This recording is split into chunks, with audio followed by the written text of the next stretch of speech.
Hey everyone, it's Michael here at Home Health Success Academy, and you are watching our video series on how to be able to shorten your sales cycle. So this is a summary video, right? And what we're trying to do is we want to go over with a lot of things that we actually went over in this whole training series. Our goal in this series is to be able to help you, give you tips, tricks, and ideas on how to be able to shorten the sales cycle. If you actually incorporate all of these things that we've showed you guys here and taken the advanced courses, you're going to be able to guarantee yourself that you're going to increase more people that you're going in front of, and also shortening your sales cycle to start getting more referrals for your home health, your hospice, or your home care company.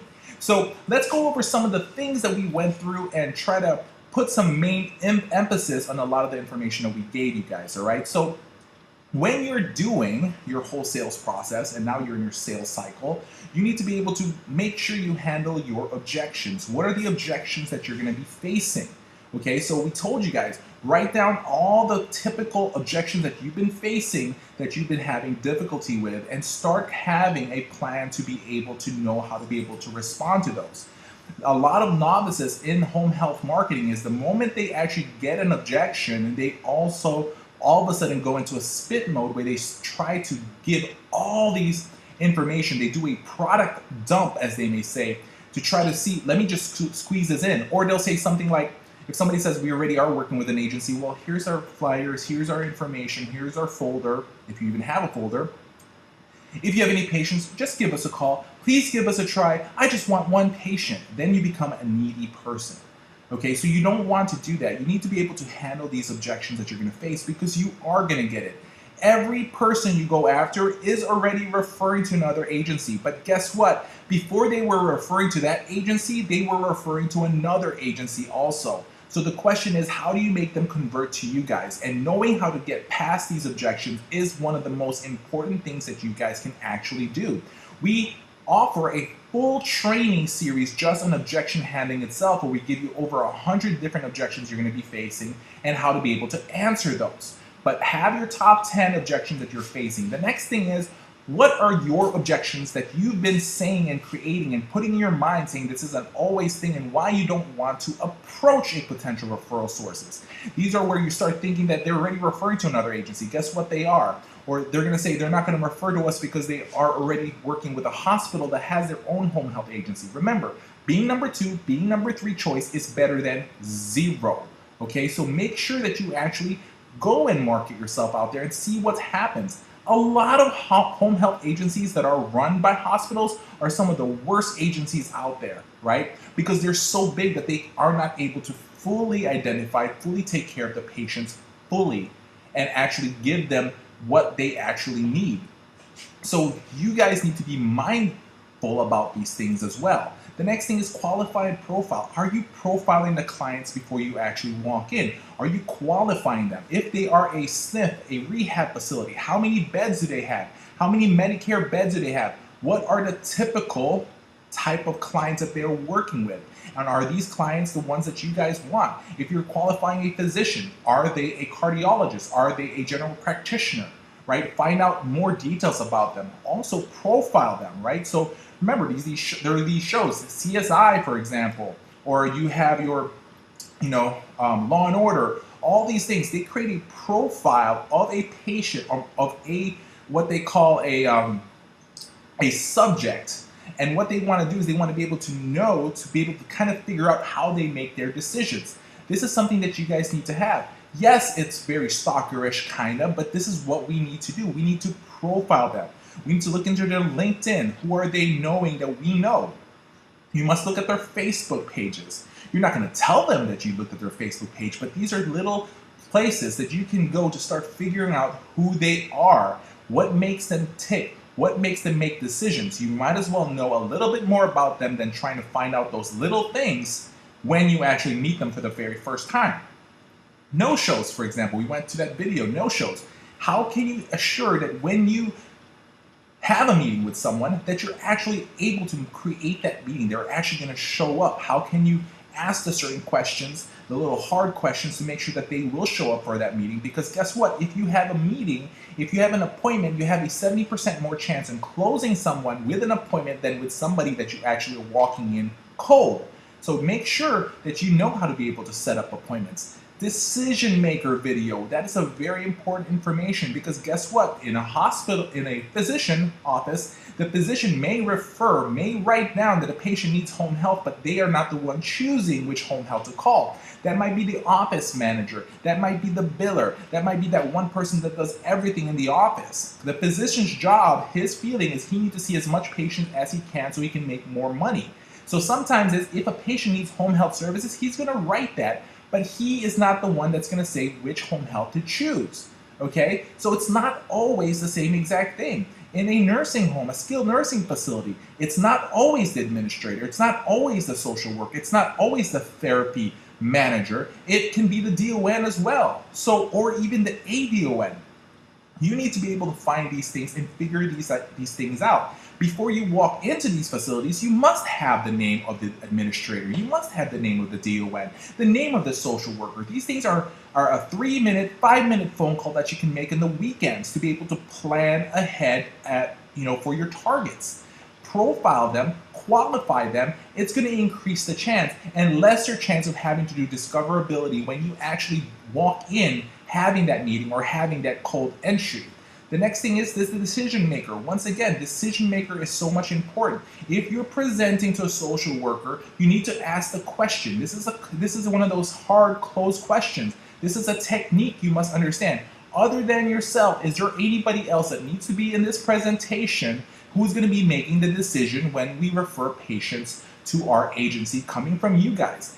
Asking that question, make sure that it prevents them from creating an objection saying that I need to speak to my administrator, I need to speak to my DON. If you bring up the objection before they do, increases the chance of having no objection at all, which means you can move on to the presentation and start closing them to get those referrals. Client-triggered meetings. Ever had those phone calls where somebody calls you and automatically say, hey, we want to be able to meet with you guys? You should start asking the question, when we meet with you, what are the main things that you want to be able to find out about us and why you want to be able to meet with us? I want to be able to handle that so I can make sure that we get you all the information that you need. Ask that question. It's very important. Next thing is webinars. The presentation that you're going to do, your sales process, when you do your presentation, when you do your demos, are you creating videos that you can actually text message over, email them over if you cannot have that physical meeting? Make these videos. The reason why you're watching this video is because we created a demo on how you can actually market your company. We're giving you product information, and this is something that you need to practice. We practice it here at Home Health Success Academy, and as well as with the other agencies that I run, and also that we manage as a company, as a consulting group. So making sure you actually have these webinars is very important. Creating a demo, also making videos, right? Or you can give handouts as well. Both things are good, but a video says something even better. Your video, you can do a day in the life of a nurse admitting a patient, a day in the life of contacting physicians, a day in the life of a patient feeling pain and how you solve that, a day in the life of a home health aide coming in to visit a patient, a day in the life of a patient receiving therapy, right? Having all these demos and making sure that you're able to cut and edit them to be able to release them and not spend a whole 5 minutes, 10-minute video, but having a 1-minute clip or 30-second clip and being able to show this to a potential referral source so that they can actually see what you guys are doing firsthand. Demo is very much an important thing. You can also have the demo in a how-to handout, rack card that shows pictures, that shows step-by-step things that are happening with your agency and how you handle certain things, right? These are something that you guys need to be able to look into. Next thing is having a CRM. Do you actually have a system in place? Whether it's an Excel sheet, whether you're using a CRM system like a Nutshell, like a Salesforce, like a HubSpot, or Playmaker CRM, which is a CRM company that is strictly for the home health and home care industry, right? These are going to cost you money, yes, but the money that you guys invest in these type of things is what's going to be able to make sure that you shorten the sales cycle and increase your sales and your referrals to you guys. Next thing else that we talked about in the videos, we talked about being able to reduce everything by 25%. The idea that if it's typically when you look at your sales process, and most people don't even have a sales process, but if you do, if you can start putting things in place and start seeing that it takes you a month to be able to close someone, if you can reduce that into 3 weeks, right? Imagine what happens with that one extra week that you have in a month. That's 12 weeks in a year, and that equals to what? 3 months extra worth of marketing. You have to understand that you need to be able to do the math in order to be able to have a successful agency. You need to know how many patients you need a month. You need to be able to know how much it costs to run the agency, how much it's going to cost you to do certain marketing programs in your company. But understand that marketing and sales is 100% of your revenue, and it's not about taking care of patients. You need to bring in patients first to show proof that you guys can actually provide great care. The larger amount of population you take care of, right, the lesser amount of problems that you're going to be able to be facing with. So it's important that you actually have and can reduce your sales process, reduce that sales cycle, right? The next thing is, do you have a sales proof toolkit?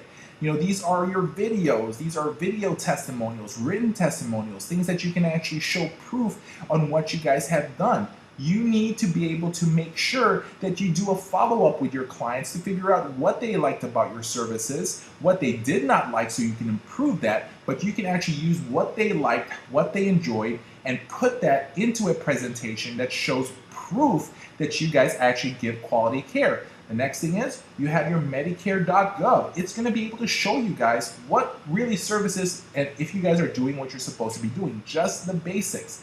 A lot of hospitals, a lot of referral sources now are using the 5-star program, and if you don't have a good rating compared to the other people surrounding you, then more likely is there's going to be a smaller chance that they start using you if this is a KPI for the potential referral source.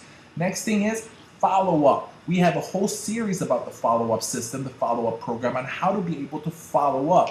You can do a nice presentation, but like I said, I'm sure it's happened to you.